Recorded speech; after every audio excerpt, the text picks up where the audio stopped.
Jamali, taking you through some of the things people are talking about and some of the stuff they're sharing around the world on Newsfeed today.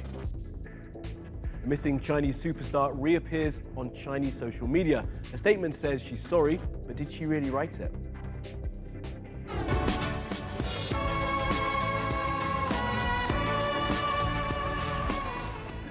Theresa May gives the world what it wants, more clips of her dancing, this time at her party conference. That it's a very scary time for young men in America. A dangerous time for men who accuse a woman of sexual assault, so says the President of the United States.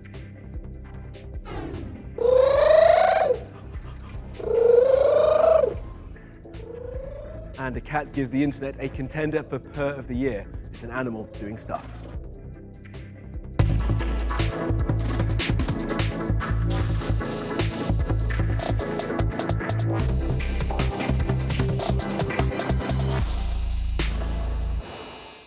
And top of our newsfeed, Fan Bingbing. China's biggest movie star has not been seen in public for months. Today, the Chinese government said they'd fined her $130 million for tax evasion. And then Fan Bingbing apparently wrote a mea culpa on her Weibo.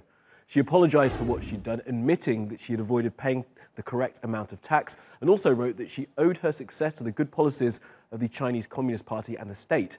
But with this, many are still questioning exactly where she is and how one of the country's highest profile actors could have vanished in this way. She's the biggest actor in China and has starred in some of Hollywood's biggest movies. Keep fighting. A lot of this has been very hushed. So not only is she herself physically missing from public, a lot of the sort of symbolic reminders of who she is are also being removed so that you aren't finding posters or advertisements around with her based on them as well, which is sort of a scary second step of this type of disappearance. Just before she went missing, Bingbing was involved in a tax evasion case. The 37-year-old has been accused of following the illegal practice of signing double contracts for the same work, which are known as yin-yang contracts. This is a dual contract system where only one is disclosed to tax authorities. These arrangements are being investigated by the National Supervision Commission, the highest anti-corruption agency set up by the Chinese Communist Party. Some believe that the NSC is linked to Bingbing's disappearance. Authority supersedes that of the police, that of the Supreme Court even. So really, Fan Bingbing's case should not be seen as part of other political crackdowns as much as it is about potential corruption and really how disappearing people and forced disappearances have become part of the politics of governing China under Xi Jinping. The mystery around Fan Bingbing has put international spotlight on Xi Jinping's trademark government policy to fight corruption. This has reignited the debate on alleged human rights abuses and the wage gap between the rich and poor in the communist country. The rest of the world should hold China accountable under the same international conventions, international standards that we hope all countries are held accountable to. All right, let's take a look at some of the other things that have caught our eye on social media. Jamal Khashoggi is a journalist from Saudi Arabia. He went to the Saudi consulate in Istanbul on Tuesday at around 1 p.m. Reports say that he's still there. He's a hugely respected writer for the Washington Post and other publications. People have been on social media to ask where he is and exactly what has happened to him. The Australian government will remove tax on tampons. People have long campaigned to have the 10% tax on women's sanitary products removed and celebrated development with tweets like this one. India scrapped their tax on tampons earlier this year, as have other countries. The UK has a 5% tax on sanitary products and are yet to remove that. Instagram down. That was trending earlier. Many, the Newsfeed crew included, got themselves in quite the flap as they couldn't see the latest story from the person who was sat next to them. Instagram was down across the world. Now, no explanation yet, but we are all enjoying the memes. Now, this video is viral and world record breaking. It shows Maya Gabriela surfing a huge wave in Portugal. She's Brazilian and is now a world record breaker because apparently that was the largest wave a woman has ever surfed.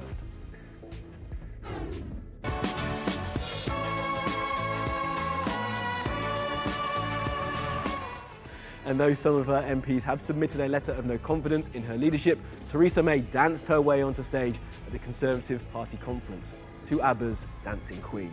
She gave a speech calling for unity and represented her vision of Brexit, but come on, it's all about her moves. If politics was a dancing competition, she would get the Newsfeed vote.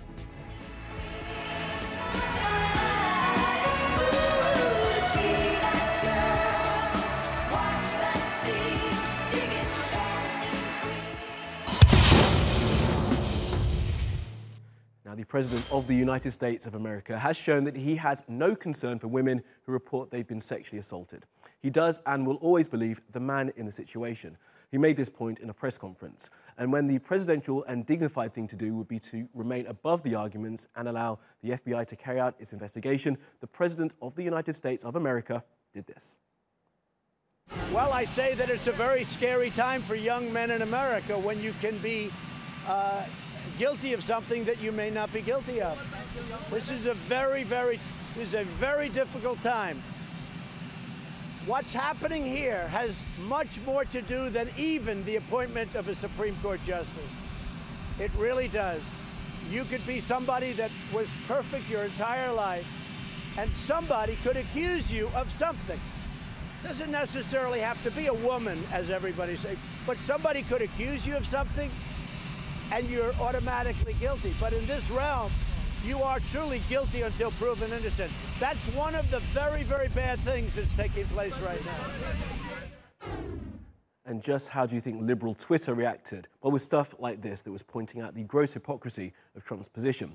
This one says, Trump, who famously and falsely accused 5 black and Latino young men of rape in the Central Park 5 case, now complains that we live in a scary time for young men because somebody could accuse you of something and you're automatically guilty. And the big man upstairs tweeted something, paraphrasing Trump's words, saying, this is a scary time for young men who commit sexual assault and want to get away with it. And then he further plumbed the depths of civility by attacking Dr. Christine Blasey Ford, who had the temerity to report that she had been assaulted by the man Donald Trump wants to put on his Supreme Court. And the baying mob who attended his rallies cheer him on. Guilty until proven innocent. That's very dangerous for our country. That's very dangerous for our country. And I have it myself all the time. But for me, it's like a part of the job description.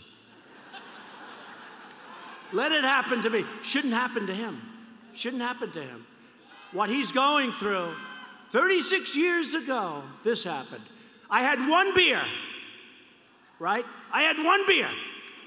Well, do you think it was, nope, it was 1 beer. Oh, good. How did you get home? I don't remember. How'd you get there? I don't remember. Where is the place? I don't remember. How many years ago was it? I don't know. I don't know. I don't know. I don't know. What neighborhood was it in? I don't know. Where's the house? I don't know. Upstairs, downstairs, where was it? I don't know. But I had 1 beer. That's the only thing I remember. Now, a woman will hold a press conference later and tell the world that the 5-time World Footballer of the Year, Cristiano Ronaldo, raped her. He denies the accusation. Here's Akanksha.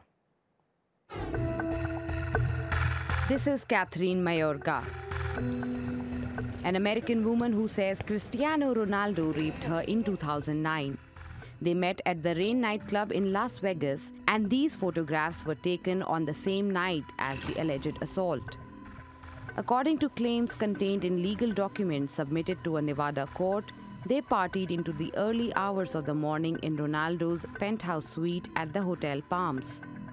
He then allegedly raped her, an allegation that Ronaldo and his legal team have denied. The German publication Der Spiegel has reported that in 2010, Catherine Mayorga and her lawyer met Cristiano Ronaldo's legal team in Las Vegas.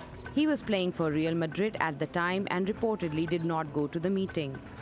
Der Spiegel says Mayorga signed a non-disclosure agreement in exchange for $375,000.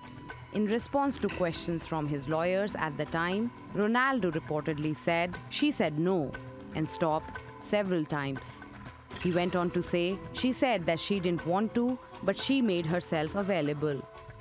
Der Spiegel first published the story last year. but now says it's obtained an interview with Mayorga. On his Instagram account on Friday, Cristiano Ronaldo again dismissed the claims. Fake news. You wanna promote by my name? It's normal.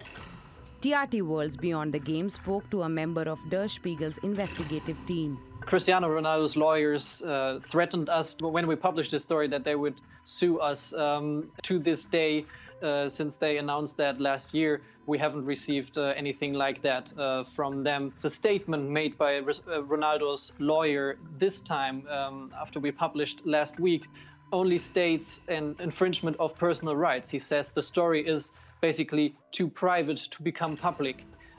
He's not contesting the content of that story. Ronaldo, of course, denies that he raped Catherine Mayorga in 2009, but there's nothing where they say like that we only refer to fake documents or something that Ronaldo seems to imply when he calls us fake news. The report suggests that Mayorga has been inspired by the Me Too movement. She wrote a letter to Ronaldo saying, quote, that he ruined her life and that she never forgave herself for signing this settlement agreement because she actually wanted this matter to be proceeded. But back then she was, according to her account, very afraid of speaking out publicly because he's got millions of fans and she was afraid of being harassed by them. On Monday, Las Vegas police announced the case has been reopened because new information has been brought forward, but declined to name Ronaldo as a suspect. On Wednesday, Catherine Mayorga's legal team are expected to present their case at a news conference in Las Vegas. The reaction on social media has been surprisingly muted, but predictable. Many Ronaldo fans have leapt to his defense, while Mayorga has faced abuse. Ronaldo's army of supporters on social media have a huge impact. When Juventus bought the footballer reportedly for $117 million last year, Ronaldo's new site gained 6 million new followers across Facebook, Twitter, and Instagram. So will a rape allegation change that? Okay, let's go around the world now for some other stories you need to know this Wednesday. It was a jailbreak worthy of a Hollywood movie, but there was no Hollywood ending. The villain, Redouane Faïd, has been arrested after a huge manhunt in France. He busted out of prison 3 months ago using a helicopter and a couple of armed heavies. He's now back in the custody of the state, but this guy's broken out so many times that many are asking how long he'll be behind bars this time. Pakistan's government created a Twitter account called Fake News Buster to, as the name describes, call out fake news. But within minutes of the account going live, an account with the same name and same banner and same logo was created, and the Pakistan Fake News Buster account had to bust the fake account. How 2018. A Syrian man who'd been living in Kuala Lumpur's airports to avoid going home and being drafted into the army has been arrested by Malaysian authorities. Hassan Al-Konta had been documenting his 7 months in the terminal in the hope of gaining asylum somewhere.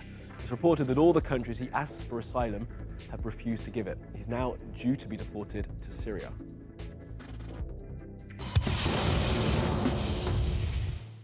And scientists have discovered something new about elephants, something we didn't know before, and it's all about their wrinkles.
And last up, we have an animals doing stuff that dropped on social media with a very strict instruction. Sound on.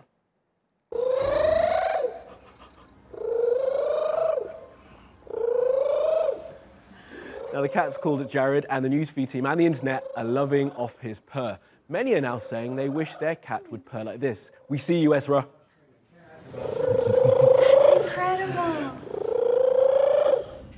And that is all from the Newsfeed team. Reach out to me with your questions, comments, complaints and suggestions. I'm at Kamali Melbourne. You'll find us 24/7 on Twitter, YouTube and Facebook. Follow, subscribe and add. See you again tomorrow.